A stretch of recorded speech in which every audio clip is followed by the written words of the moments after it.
And here now is our top story this half hour. Tens of thousands of Canadians are being warned to watch their bank accounts closely. It comes after a pair of potential data breaches at the Bank of Montreal and Simplii, a low-cost online bank owned by CIBC. As many as 90,000 customers could be affected. And joining us now is cybersecurity expert Terry Cutler. Thanks for being here with us tonight.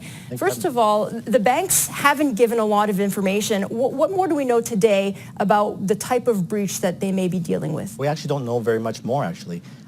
Usually these types of investigations take a bit of time, sometimes weeks and months. So we're not probably going to hear anything for the next couple of weeks for sure.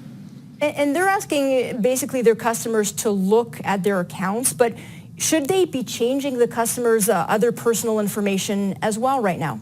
Okay, so first thing the customers need to do is just monitor their bank account to make sure there's no microtransactions happening, like a couple of cents here and there, maybe $1. These are what's called pings. What happens is if the hackers got access to the data, which apparently it's been confirmed, they usually sell this information on the dark web. And at that point, the scammers will try and see if your bank account is active and then eventually go in for the kill and steal like thousands of dollars.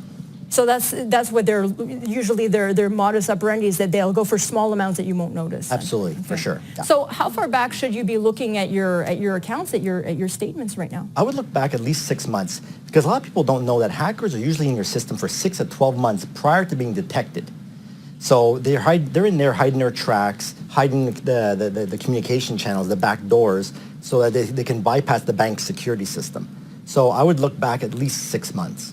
Okay, so BMO is saying that it received a call from fraudsters over the weekend saying that they have client data. Some media outlets have received a letter asking for $1 million ransom, or the data is going to be released. How worried should clients be right now about identity fraud and potentially, it being applied for, identity theft, credit applications, and so on? Yeah, they should be pretty worried, because not only do the banks get hacked, right? We saw Equifax get hacked months before.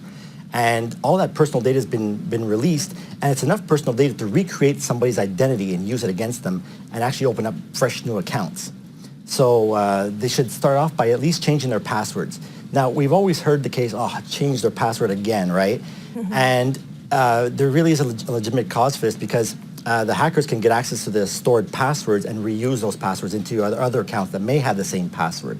So to create a password, you want to have between 16 and 25 characters long. Now, I know what you're thinking, right? How on earth I can remember a password this long?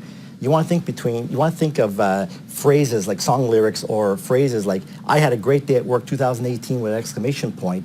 Remove the spacing, capitalize each letter of the word, and that password alone will take 10 years to break. Mm-hmm. And if you want to really make it unbreakable, you got to enable, turn on the, change the A's for the @ symbol, the O's for a 0, and that'll make it an unbreakable password, like 39 centuries to crack. Oh boy, more to do there, Terry. But they definitely need to turn on what's called two-step verification. So this is where the user would type in their username and password, and then a text message would come to their phone with a one-time random code, which they also have to enable, or enter, I should say. At that point, that'll prove that this person is legit, who has a cell phone on them. And already that has to be offered. It's not always offered. It's not offered. When it is, take it, certainly. All right, so very good advice. Thank you so much, cybersecurity expert Terry Cutler, for sharing that with us. Thanks for having me.